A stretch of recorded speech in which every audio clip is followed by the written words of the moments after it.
Thierry, qu'est-ce que tu fais? Ben là on ramasse les épinards.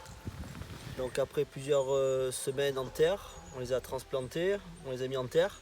Et là on ramasse. Donc ça se fait à la main. C'est une récolte manuelle qui se fait feuille par feuille. En allant très près de la plante, triant les feuilles aussi. Et donc les températures étant bien, un peu humide, tout le bon, la bonne chose. Donc là, le ramassage se fait à la main et on va finir cette partie pour ce soir, puisque le reste a déjà été ramassé pour hier. Et là c'est pour aujourd'hui en frais, en direct. Ok. Alors dis-nous comment tu ramasses, entre nous.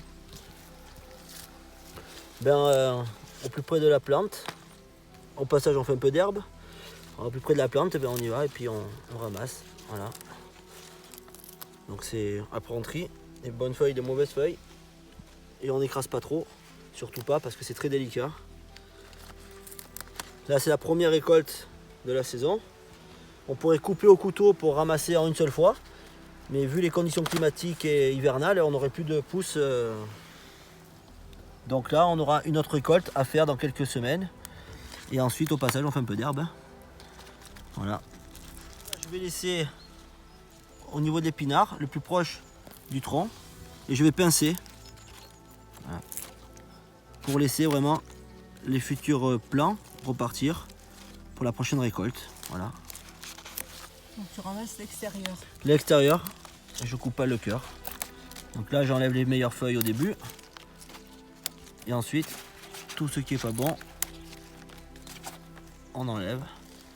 Voilà, pour laisser une plante assez dégagée, qui a de l'humidité mais pas trop pour pas pourrir. Et ensuite ça évite aussi l'arrivée de limaces et de différents champignons qui peuvent arriver sur les épinards. Ok. Et tu ramasses tous les combien alors? Là c'est une Combien de récolte. fois? Théoriquement on devrait arriver à faire 3 ou 4 passages. Ok. Ça va s'échelonner là, décembre, janvier, ça va stagner on va dire, ça va rester dans cette structure. Bon, peut-être encore une récolte avant Noël. Et ensuite on aura un petit temps de repos puisque ici pendant 2 mois et demi il n'y a pas de soleil. Donc ça ne chauffera pas plus. Et ensuite on aura une dernière récolte, 2 dernières récoltes je pense, dès que les jours vont commencer à se remonter en température et en longueur de jour. Donc ça va nous amener fin de l'hiver, début du printemps. Et ensuite on fera la rotation sur cette culture. Donc ici je suis passé ici il y a 15 jours, 3 semaines.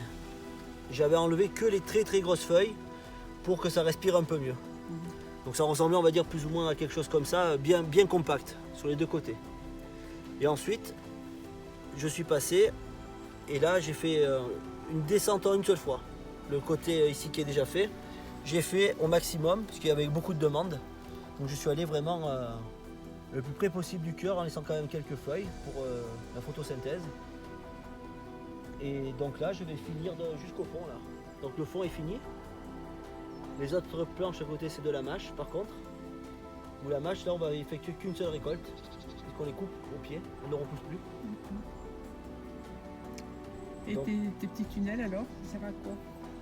les petits tunnels servent, c'est ce qu'on appelle les tunnels chenilles, les tunnels nantais, avec un P17 dessus qui est la structure blanche, qui sert en fait pour éviter le gel direct et qui permet de garder un air un petit peu plus chaud à l'intérieur que la température extérieure. Donc il existe du P17, celui-là, qui est fin. Après il y a un P30 qui est 2 fois cette épaisseur plus ou moins. Et donc ça c'est vraiment pour les endroits un peu plus froids. L'avantage et l'inconvénient c'est que le P17 est moins cher que le P30 puisqu'il est 2 fois moins épais. Pour nous ça nous suffit vu nos clim dans notre température, dans nos contrées ici puisqu'on est même à l'ombre mais on n'est pas dans des gelées extrêmes. Par contre le P30 est mieux, bon plus cher mais mieux parce que plus épais donc il se déchirera moins en battant avec le vent. C'est des plantes, c'est des structures plastiques bien sûr, mais ça on va les réutiliser pendant plusieurs années. On ragrafe quand il y a un trou et puis on s'en sert, on les déplace. Est-ce que tu pourrais planter tes épinards sans ça? Oui, à part que là j'aurais pas encore ramassé. Ça pousserait plus doucement. Ça pousserait beaucoup plus lentement.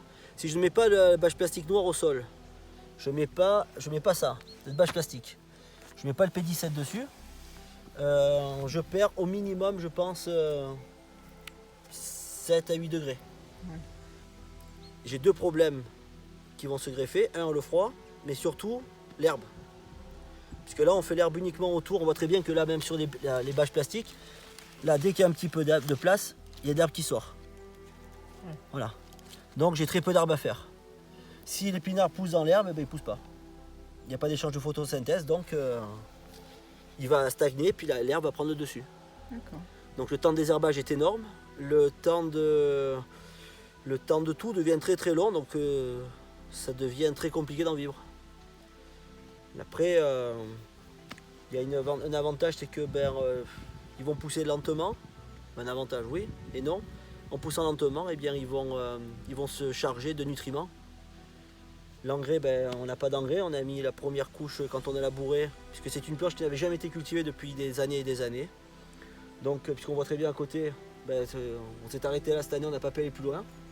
Donc il reste 2-3 souches à tomber, et puis remettre l'herbe, enlever l'herbe, et puis labourer pour mettre les plantations.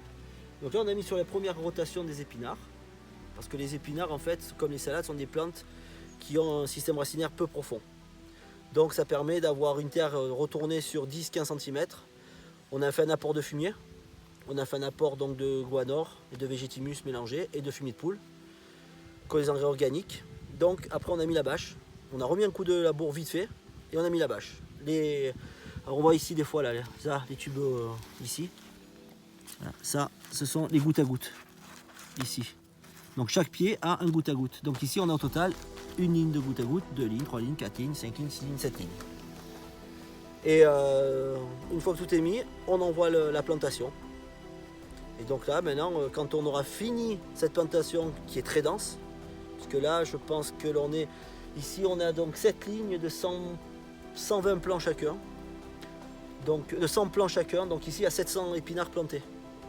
Donc sur une surface de 16 mètres carrés, il y a 700 épinards. C'est une densité c'est très dense. Et combien t'as ramassé là? Aux alentours de 2 kg. 2 kg, on va être allé généreux, 2,5 kg. Quand même. Il me reste encore un petit peu à ramasser par terre. Je pense qu'on va arriver à 4 kg. 4 kg, peut-être 4 kg et demi ce soir. Enfin ce soir, dans une heure presque. Voilà.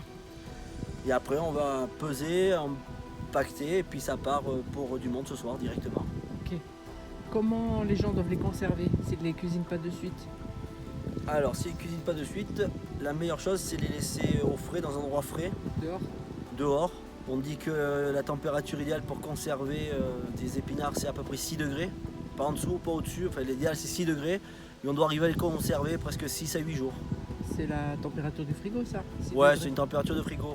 L'idéal c'est de les mettre dans un plastique fermé. Propre? Et oui. Et après nettoyer. de les... Comme la salade en fait. Comme la salade, on garde au frais. Mais l'épinard, 6 degrés, on arrive à l'avoir pendant plusieurs jours, presque une semaine, on va dire. Après c'est pas l'idéal, hein. Le but c'est d'avoir des légumes frais Et les manger frais. et les manger frais. Nous on livre toutes les semaines, donc Et l'idéal, ça serait de les cuisiner comment? l'idéal c'est très facile. Alors ça c'est facile à faire, c'est juste une poêle. Pour les amateurs du sud, une goutte d'huile d'olive et on les met directement dans la poêle. Ça réduit, l'eau va s'évaporer, on les tourne, et au bout de même pas 10 minutes, ils sont prêts à manger. Une cocotte, pas une poêle. Une cocotte, une poêle, quelque C'est un chose peu qui... imposant quand même. Ça tient Quelque la chose place. qui permette de faire évacuer l'eau, Ouais. qu'il y aura de l'épinard et puis surtout de les remuer régulièrement pour que l'eau s'en aille et puis qu'ils gardent leur structure. Et là, ils vont prendre une couleur beaucoup plus vert clair. Ouais. Et combien de temps? Une dizaine de minutes, Bon, à peine. Hein. à peine. Après, on peut les manger même crus, je veux dire. Des plantes qui soient petits ou gros, je veux dire. Et tu manges ta production là? Il y a un goût d'épinard. C'est pas un goût de salade, c'est pas un goût de blette, c'est un épinard. Doucement là.